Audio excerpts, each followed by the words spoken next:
சிலரெல்லாம் பார்த்தோம்னா ரொம்ப சகிப்புத்தன்மையோடு இருப்பாங்க. வாழ்க்கையில் எத்தனையோ துன்பங்கள் துயரங்கள் எல்லாம் கடந்து தாண்டி வந்திருப்பாங்க. எத்தனையோ இழப்புகள், எத்தனையோ விதமான சங்கடங்கள் எல்லாத்தையும் தாண்டி வந்திருப்பாங்க. அவங்க ஜாதகத்தை பார்த்திங்கன்னா சந்திரனும் சனியும் ஒன்றா இருக்கும். பொதுவாக அது ரெண்டும் ஒன்று சேர்ந்தாலே புணர்வும்பாங்க. கொடுக்குற மாதிரி கொடுத்து கெடுத்துட்டு போயிடும். அந்த கொடுத்துட்டு கெடுக்கும்போது கொடுத்துட்டு எடுக்கும்போது படுற அவஸ்தை இருக்குது பார்த்திங்களா, அது ரொம்ப ரொம்ப பெரிய அவஸ்தைங்க. இல்லாமல் இருந்துட்டால் பிரச்சனை இல்லை, இருந்த பிறகு எடுத்துக்கிட்டால் எல்லாருக்குமே ஒரு கண்ணீர் தானங்க. அதனால தாங்க இந்த 2 கிரகங்கள் ஒன்றா இருக்கிறவங்களுக்கு சகிப்புத்தன்மை அதிகமாக இருக்கும். அதுக்கு காரணம் எல்லாம் அவங்க கடந்து வந்தவங்களாக இருப்பாங்க. பொறுமை, நிதானம், இந்த 2க்குமே நிறைய வித்தியாசம் இருக்குது. பொதுவாக பொறுமையாக இருக்கணும் அப்படின்னா நம்ம ஜாதகத்தில் சந்திரன் சுபகிரகத்தோடு சேர்ந்து பார்வையில் இருக்கணும். அதுதான் பொறுமை. அதே நேரத்தில் நிதானம்ங்கிறது சனி பகவான். அவர் தான் நிதானத்தை கொடுப்பார். யார் எது சொன்னாலும் நிதானமாக சிலர்லாம் முடிவெடுப்பாங்க. அது காரணம் அவங்க ஜாதகத்தில் சனி பகவான் கீ பிளானட்டாக உட்கார்ந்துருப்பார். அதனால தான் அந்த அமைப்பு அவங்களுக்கு வருதுங்க. பொதுவாக சந்திரன் சனி சேர்க்கை உள்ளவங்களுக்கு வாழ்க்கையில் நிறைய சிக்கல்கள் இருந்தாலும் ஒரு பெரிய ஞானி போல் பிற்காலத்தில் அவங்க மாறிடுவாங்க. ஒரு புத்தகம் எழுதுகிற அளவுக்கு வாழ்க்கைன்னா இதாங்க, சொந்தம்னா இதாங்க, நட்புன்னா அதாங்க, உலகம்னா அதாங்க அப்படின்னு ஒரு வார்த்தையில் சொல்லிட்டு போயிடுவாங்க. அந்தளவுக்கு உள்ளவங்களாமே இருக்கிறாங்க. ஜினேந்திர மாலை அப்படின்னு ஒரு ஜோதிட நூல், அது சமணர்களால் எழுதப்பட்ட ஒரு அற்புதமான நூல். அதில் தான் இந்த மாதிரி நுணுக்கமான விஷயம் அதெல்லாம் சொல்லப்பட்டிருக்கு. சில பாடல்களை நாம் படிக்கும் பொழுது அது சூசகமாக அவங்க என்ன சொல்ல வராங்க, அது அந்த பாடலுடைய சூட்சுமம் என்ன அப்படிங்கிறதெல்லாம் நமக்கு தெரிய வருங்க. அதே மாதிரி பார்த்திங்கன்னா சிலர்லாம் விடாமல் முயற்சி பண்ணுவாங்க.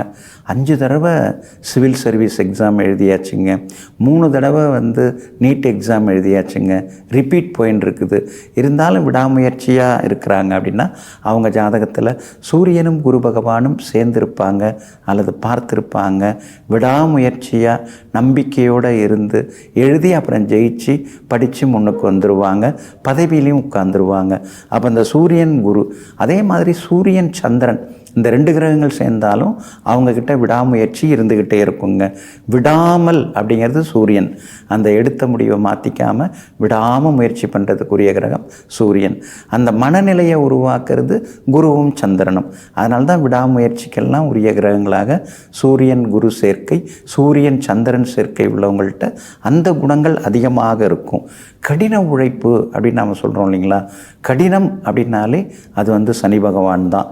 ஒரு கடினமாக வேலை பார்க்குறது அப்படின்னு எடுத்துட்டோம்னா சனி பகவான் தான். அதே மாதிரி தொழில் அப்படிங்கக்குள்ள அதில் புதன் வந்துடுவார். அப்போ ஒரு விஷயத்தை விடாமல் போராடி கடினமாக உழைச்சி முன்னுக்கு வர்றது. ராப்பகலாக உழைக்கிறாருங்க, 12 மணி நேரமாவது உழைப்பார், எனக்கு தெரியுங்க. அப்படிலாம் உழைச்சி தாங்க அந்த தொழிலுக்கு முன்னுக்கு வந்தார் அப்படின்னு சொன்னால் அவங்க ஜாதகத்தில் சனியும் புதனும் சேர்ந்துருப்பாங்க, பார்த்துருப்பாங்க, அல்லது நட்சத்திர பரிவர்த்தனை உட்காந்துருப்பாங்க. அதே மாதிரி தீர்க்கதரிசிங்க. அவர் 5 வருஷத்துக்கு முன்னாடியே அந்த ஷேர் மார்க்கெட்டில் அந்த ஷேரை வாங்கி வச்சுருந்தார், இன்றைக்கி அது விலை எங்கேயோ போயிடுச்சு அப்படின்னு சொல்லுவாங்க இல்லைங்களா. அந்த தீர்க்க தரிசனத்துக்குரிய கிரகங்கள் குருவும் கேதுவும் தான். இந்த 2 கிரகம் சேர்ந்து உட்கார்ந்துருக்கிறவங்க வருங்காலத்தை கணிக்கக்கூடியவங்களாக இருப்பாங்க, இன்ட்யூஷன் பவர் உள்ளவங்களாக இருப்பாங்க. இதெல்லாம் எப்படி பழமையான ஜோதிட நூல்களில் சொல்லப்பட்டிருக்கு. ஒருத்தவங்களை நாம் பழகும் பொழுது அல்லது ஒருத்தவங்களை ஒரு நிறுவனத்தில் வேலைக்கு சேர்க்கும் பொழுது அவங்கள பார்த்துட்டு, அவங்க கிரக அமைப்புகளை பார்த்துட்டு இதெல்லாம் நல்லா இருந்ததுன்னா நம்ம சேர்த்துக்கலாம். அது மாதிரி சேர்க்கும் பொழுது அவங்களுக்கும் நல்லது, நமக்கும் நல்லதுங்க. ஜோதிடம் ஒரு வழிகாட்டியாக இருக்குங்கிறத நாம் புரிஞ்சுப்போங்க.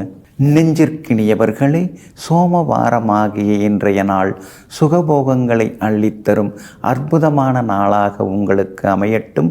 மீண்டும் நாளை காலை சந்திப்போம். நன்றியுடன் உங்கள் ஜோதிட முனைவர் KP வித்யாதரன். வணக்கம்.